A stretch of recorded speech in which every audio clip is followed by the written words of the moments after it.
Hi, Hi, I'm Allison. I'm Drew. I'm Taylor. And I'm Sarah, and today we're going to talk about child, spousal, and elder abuse. Welcome to the Education Station. Choo choo! Let's start with a scenario. In a minute, I'm going to have you hit the pause button and read through the scenario and the questions. Reflect on these questions. Make sure that you read the scenario and the questions carefully and answer them honestly. Now go ahead and pause that video and read the scenario. Welcome back. How was that? What did you think? Great. Now I want you to keep this scenario in the back of your mind throughout this video because we'll be revisiting it later. Now let's talk about some statistics. In North Carolina alone, according to the National Coalition Against Domestic Violence, 43.9% of North Carolina women and 19.3% of North Carolina men experience intimate partner physical violence, intimate partner sexual violence, and/or intimate partner stalking in their lifetimes. Also in North Carolina in 2013, more than 75% of the perpetrators of domestic violence-related homicides were male. Also, intimate partner violence accounts for 15% of all violent crime. Now, nationally, domestic abuse, we have more than 10 million Americans who are victims of physical violence annually. 20 people are victims of physical violence every minute in the United States, and 1 in 3 women and 1 in 4 men is a victim of some form of physical violence by an intimate partner during their lifetime. Let's talk a little bit about child abuse. Nationally, 1 in 15 children are exposed to intimate partner violence each year, and 90% of these children are witness is to this violence. 1 in 3 children who witnessed domestic violence were also child abuse victims. Let's talk a little bit about elderly abuse. Nationally, every year, approximately 4 million older Americans are victims of physical, psychological, and/or other forms of abuse and neglect. Approximately 50% of older adults with dementia are mistreated or abused. 76.1% of physical abuse toward other older adults is perpetrated by a family member. Now I'm going to bring in Allison, who's going to talk about the signs and symptoms of abuse. Now we're going to talk about some of the signs and symptoms of abuse, beginning with child abuse. Some of the immediate signs of child abuse that you may notice are broken bones, bruises, cuts, burns, and bites. It's important to be aware, though, that there are long-lasting signs of child abuse, such as anxiety, impaired socioeconomic skills, and delayed brain development. As PTAs, we also need to be aware that social isolation, neighborhood disadvantage, and a child being diagnosed with something that increases caregiver burden can have a greater risk factor on child abuse. Noticing these signs and symptoms does not always indicate abuse. However, children who are experiencing abuse at home may show these things. We also need to be aware that children who are experiencing abuse may have sudden changes in behavior or may be reluctant around a specific person or parent. They may express fear when it's time to go home or attach quickly to new adults, such as ourselves. We can also notice things in parents that could indicate abuse. Such things include denial of their child's problems or demanding a high level of performance on their child. Lack of supervision and lack of concern for their child can also lead to abuse. Parents of children who are being abused may ask you to be overly harsh when disciplining their child. Next, I'm going to talk about the signs and symptoms of spousal abuse that you see on the screen. Our patients who are experiencing domestic violence or abuse from an intimate partner may report to us about situations that they're experiencing. They may report that a partner has threatened them or forced them into unwanted actions or prevented them from desired actions. They may also confide in us that their partner has humiliated them publicly.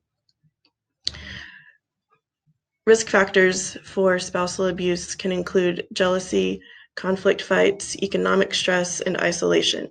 It's important to be aware of these as our patients may talk about them to us. Before moving on, let's look at elder abuse.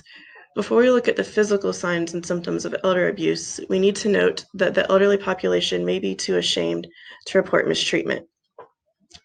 The elderly population is often dependent on caregivers who can neglect them. We need to be aware of the situation or the overall situation of our patients because we need to pick up on things that they may not tell us. We should notice when they withdraw from activities that they're usually engaged in or when they're confused or agitated. These are all common after abuse. In addition, we should look for physical signs such as bed sores and persistent pain, and being aware of unexplained situations such as unexplained bruises or scars or unexplained weight loss. These can be indicators of abuse as well. It's important to be aware of the signs and symptoms of abuse and understand things that our patients may report to us so that we can report it to the proper authorities. Taylor's going to come and talk about documentation in regards to abuse. Moving on to the medical records side of abuse. It is so imperative to document everything when it comes to health care with accuracy and detail. As we know by now, if it's not documented, then it didn't happen. There are several different types of abuse that are most commonly seen when it comes to treating patients. Abuse can be shown through neglect, for example, letting a patient lay in bed in the same position all day in the hospital bed. Sexual abuse, when someone is taken advantage of in a sexual manner. Emotional or psychological abuse is also seen in healthcare. Examples of emotional abuse include, but are not limited to, bullying, gaslighting, and false accusations. As soon as you see or have any suspicions that abuse is occurring, it needs to be reported. Not doing so can be considered a crime. Now, there are some things that you need to be aware of in the documenting process. You want to make sure the suspect and victim are interviewed separately to avoid a hostile environment so accurate information can be obtained. Once both parties have been interviewed, make sure you note any inconsistencies between the two stories to sway your accusation. If any physical findings such as bruising or cuts are visible, be sure to take pictures or draw illustrations to back up your case. While you are recording information, it is important that all of your information state facts and leaving out any personal opinions or judgment towards either party. Including opinions could lead the authorities to believe you're showing a favor to one side through pity or sorrow. Make sure to note any evasive answers to any questions you ask. Note delays in treatment or medical attention sought at other facilities, as suspects may look to avoid any further questions from you. Try to include the persons responsible for caring for the victim, as this could be vital to your documentation. Direct and concise quotes always provide good evidence because you get your point across without any questions. Record the name of your facility as well as the departments included with the incident, such as the PA or OT. Outside departments are also important to include, such as law enforcement and welfare agencies. Any support or teaching provided to either parties should also be recorded. And remember to always follow up on your report. You don't want all of your documentation and investigation to be for nothing. Be sure to do all you can to bring justice to the situation as a healthcare professional. Now, Sarah is going to be talking about state and federal regulations regarding abuse. Okay, so we're going to be talking about state and federal regulations regarding abuse. According to the APTA, physical therapist assistants shall report suspected case of abuse involving children or vulnerable adults to the appropriate authority subject to law. In the United States, we have federal mandated reporters, which are people that are required by law to report any suspect of abuse for children or dependent adults or the elderly. These people are social services, law enforcement, education, direct caregivers, licensed health and human service professionals, employment in if you're employed in a licensed facility, or a medical examiner or coroner activities. Okay, in North Carolina, a private person generally has no obligation to report evidence of a crime. There may be strong practical and moral reasons to report a crime, but that's not the same as a legal duty. However, as a North Carolina citizen, in certain situations, you do have a legal duty to report. These situations are if child abuse and or neglect by a parent, guardian, or custodian or caretaker is suspected, abuse, neglect, or exploitation of a disabled or elder adult by their caretaker. And physicians and hospitals must report to law enforcement certain kinds of wounds, injuries, or illnesses. Okay, to whom should reports be made? Reports should be made to the director of the County Department of Social Services in the county in which the child or disabled adult resides or is found. Reports may be made orally or in writing. Incidents should be reported by the physician or surgeon treating the case, or if such a case is treated in a hospital, sanitarium, or other medical institution or facility, or physical therapy clinic, by the director, administrator, or other person designated by the director or administrator to local law enforcement where the place of treatment is located. Okay, when must you report?